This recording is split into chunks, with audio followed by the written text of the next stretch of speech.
আসসালামু আলাইকুম ওরহমতুল্লাহি ওবরকাতুহু। প্রিয় শ্রোতা বন্ধুরা, হজরত আলী রাদিয়াল্লাহু আনহু ফজরের নামাজ আদায় করার জন্য মসজিদে গেছেন। এদিকে হজরত ফাতিমা রাদিয়াল্লাহু আনহুর গায়ে অত্যন্ত জ্বর। এই অবস্থায় ঘরের সমস্ত কাজ শেষ করেছেন। আলী রাদিয়াল্লাহু আনহু মসজিদ থেকে এসে দেখেন ফাতিমা কাঁদতেছেন। আলী রাদিয়াল্লাহু আনহু প্রশ্ন করলেন, ও ফাতিমা, তুমি কাঁদো কেন? ফাতিমা কোনো উত্তর দিলেন না। ফাতিমা আরও জোরে জোরে কাঁদতে লাগলেন।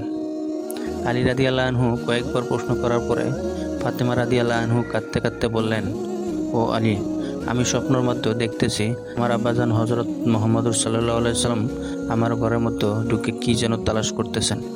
ঘর থেকে বাহির হওয়ার সময় আমি পিছন দিক থেকে আমার আব্বাজানকে ডাক দিলাম, ও আব্বাজান, আপনি কি তালাশ করতেছেন? আব্বাজান মুহাম্মদ রাসূলুল্লাহ সাল্লাল্লাহু আলাইহি সাল্লাম বলতেছেন, ও আমার ফাতিমা, আমি তো তোমাকেই তালাশ করতেছি, তোমাকে নিয়ে যাওয়ার জন্য। আরও বললেন, ও আমার ফাতিমা, আজকে তো তুমি রোজা রাখবা, সেহরি করবা আলীর দস্তরখানায়, আর ইফতার করবা আমি আব্বাজানের দস্তরখানায়। আলী রাদিয়াল্লাহু আনহু এই স্বপ্ন শোনার পর দুজনে বুঝতে বাকি থাকলো না যে ফাতিমা আজকেই ইন্তেকাল করবেন। দুজন আরও জোরে জোরে কাঁদতে লাগলেন। এই সময়ের মধ্যে হজরত হাসান হুসেন রাদিয়াল্লাহু আনহু এসে জিজ্ঞাসা করতেছেন, ও আব্বাজান, ও আম্মাজান, আপনারা দুজনে কাঁদেন কেন? ফাতিমা রাদিয়াল্লাহু আনহুর একটা অভ্যাস ছিল, যখন হাসান হুসেন রাদিয়াল্লাহু আনহু কোনো কাজে বিরক্ত করতেন তখন দুজনকে নানাজানের কবরের কাছে যেতে বলতেন। আজকেও ফাতিমা বললেন, তোমরা দুনো ভাই এখনই নানাজানের কবরের কাছে চলে যাও। কবরের নিকট যাওয়ার সাথে সাথে কবর থেকে আওয়াজ আসলো, ও আমার আদরের নাতিরা, এই মুহূর্তে তোমরা আমার কাছে কেন আসছো? আমার কাছে তো সবসময় আসতে পারবা। এখন চলে যাও, যে মায়ের চেহারার দিকে তাকিয়ে থাকো। আজকের পরে তোমাদের মাকে আর পাবা না। এই কথা শোনার পরে দোনো ভাই কাঁদতেছে আর দৌড়াতে দৌড়াতে আম্মার নিকট চলে গেলেন। যে আম্মাকে বললেন যে, তোমরা দুজনে কেন কাঁদতেছো বুঝেছি। নানাজান আমাদেরকে বলে দিয়েছেন আজকের দিনটা তোমার জন্য শেষ দিন। নানাজান তোমার চেহারার দিকে তাকিয়ে থাকার জন্য আমাদেরকে বলেছেন। বিকেলের দিকে হজরত ফাতিমা রাদিয়াল্লাহু আনহুর শরীর বেশি খারাপ হলো। তাকে বিছানাতে শোয়ানো হলো। ফাতিমা রাদিয়াল্লাহু আনহু মৃত্যুর পূর্বক্ষণে আলী রাদিয়াল্লাহু আনহুকে 3টি কথা বললেন। ও আলী, যেদিন থেকে আমি আপনার ঘরে এসেছি ওই দিন থেকে নিয়ে আজ পর্যন্ত আপনাকে আমি অনেক কষ্ট দিয়েছি। আলী, আপনি যদি আমাকে ক্ষমা না করেন তাহলে কিয়ামতের ময়দানে আমি সন্তানের কারণে আমার আব্বাজান লজ্জিত হবেন। বলেন আপনি আমাকে ক্ষমা করলেন কি না? আলী রাদিয়াল্লাহু আনহু বললেন, ও ফাতিমা, তুমি এসব কি বলেছ? আমি আলী তো তোমার যোগ্যই ছিলাম না। তোমার আব্বাজান দয়া করে, মেহেরবানি করে তোমাকে আমার কাছে বিয়ে দিয়েছেন। বিয়ের দিন থেকে নিয়ে আজ পর্যন্ত আমি আলী তোমাকে কোনোদিন ঠিকমতো দুবেলা খানা খাওয়াতে পারিনি। ও ফাতিমা, তুমি বলো আমাকে ক্ষমা করছো কিনা? তুমি যদি আমাকে ক্ষমা না করে থাকো তাহলে তো আমাকে ওই কিয়ামতের দিন কঠিন শাস্তি ভোগ করতে হবে। ফাতিমা বললেন, ও আলী, আপনার সাথে আমার দ্বিতীয় কথা হলো, আমি মারা যাওয়ার পরে আপনি বিয়ে করে নেবেন দুনিয়ার যে কোনো মহিলাকে আপনার পছন্দ মতে। আপনাকে আমি অনুমতি দিলাম। আর আমার বাচ্চা দুটাকে সপ্তাহে একটা দিন আপনার কোলের মধ্যে করে নিয়ে ঘুমাবেন। তৃতীয় কথা হলো, হাসান হোসেন যখন বালেগ হবে তখন দোনো ভাইকে আল্লাহর রাস্তায় সোপর্দ করে দিবেন এবং আমাকে রাতের বেলায় দাফন করবেন।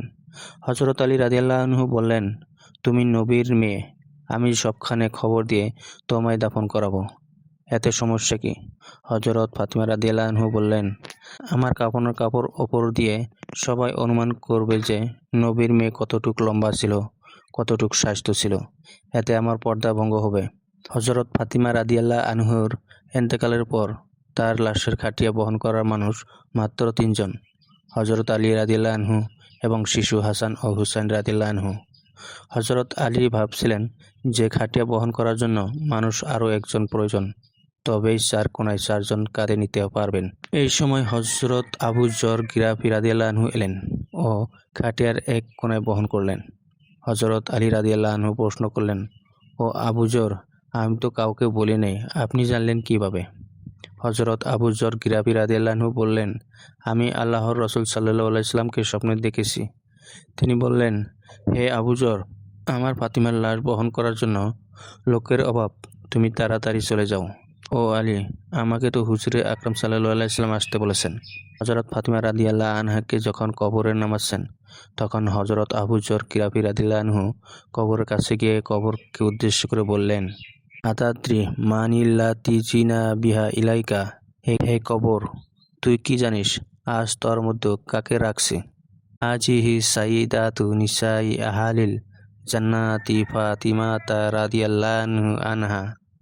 এটা জান্নাতের সকল মহিলাদের সর্দার ফাতিমা রাদিয়াল্লাহু আনহা। কবর থেকে কোনো আওয়াজ নাই।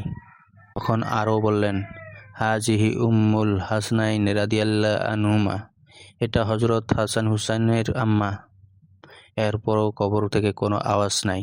তখন আরও বললেন, হাজিহি জাওজাতু আলিইন কাররামাল্লাহু ওয়াজহা। এটা হজরত আলী রাদিয়াল্লাহু আনহুর স্ত্রী। এবারও কোনো কবর থেকে কোনো আওয়াজ নাই। তখন আরও বললেন, হাজিহি বিনতু রাসূলুল্লাহি সাল্লাল্লাহু আলাইহি ওয়াসাল্লাম। এটা তো জাহানের বাদশাহের মেয়ে। খবরদার কবর, বেয়াদবি করবি না। আল্লাহ তাআলা কবরের জবান খুলে দিলেন। কবর বললেন, আনা বাইতুজ জুলমাতি, আমি অন্ধকার কবর। আনা বাইতুত দুতাতি, আমি সাপ বিচ্ছুর কবর। আনা বাইতুন নুপুরাতি, আমি এমন একটি ঘর যার মধ্যে কোনো বংশ পরিচয় কাজ হয় না। আমি তো জাহানের বাদশাহের মেয়ে ফাতিমাকে চিনি না, হজরত আলীর স্ত্রীকে চিনি না, হাসান হুসেনের আম্মাকেও চিনি না, জান্নাতে মহিলাদের সর্দারিনকেও চিনি না। আমি শুধু চিনি ঈমান আর আমল।